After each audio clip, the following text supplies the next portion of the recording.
Hello' বন্ধুসকল, কি খবৰ আপোনালোকৰ?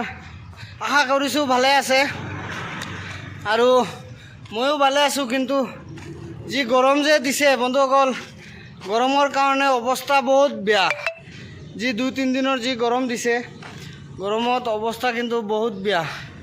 সেইটো কাৰণত মানে ভাবিলোঁ আপোনালোকৰ অলপ খবৰ লওঁ। আৰু এইটো চাব পাৰিছে মোৰ অৱস্থাত চাওক, পূৰা ঘামি গৈছোঁ।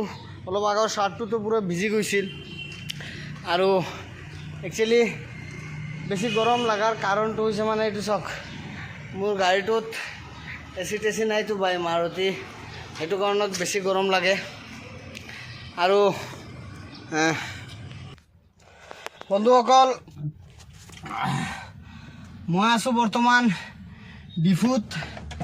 আৰু ডিফুত বৰ্তমান 32 পাৰ কৰিছে গৰমৰ চেলচিয়াছ।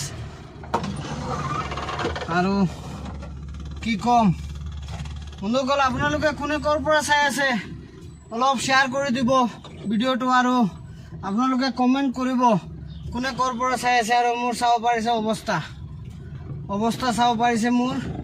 বন্ধুসকল ভিডিঅ'টো শ্বেয়াৰ কৰি দিব আৰু আপোনালোকে ক'ব কোনে ক'ৰ পৰা চাই আছে ভিডিঅ'টো। ভালে থাকিব, গৰমত বেছিকৈ পানী খাব, ঠাণ্ডা পানী নাখাব, নৰ্মেল পানী খাব। আৰু মই ভাবোঁ গাছৰ তলত চাহ জেগাত আপোনালোকে আশ্ৰয় ল'ব, বিশ্ৰাম কৰিব। কিয়নো এইটো গৰমত নিজৰ কামৰ কাৰণে যদি ওলায়, ইমাৰ্জেঞ্চি কেতিয়াবা যদি বেছি কাম থাকে তেতিয়াহ'লে ওলাব, নহ'লে ঘৰতে থাকক, সুস্থ থাকক, ভালে থাকক, সেইটোৱে আশা কৰিছোঁ। আৰু বৰ্তমান ডিফুৰ টেম্পাৰেচাৰ হৈ গ'ল 32 পাৰ কৰিছে। ৰাতিপুৱা টাইম হৈছে 10টা, 10:30 মান হৈছে, কিন্তু বৰ্তমানেও 32 পাৰ কৰি দিছে। আজি চাগেতো 40 পাৰ কৰিব নেকি, এনেকুৱা লাগি আছে। বন্ধুসকল ভিডিঅ'টো শ্বেয়াৰ কৰি দিব আৰু ভাল লাগিলে হেৰি কৰিব।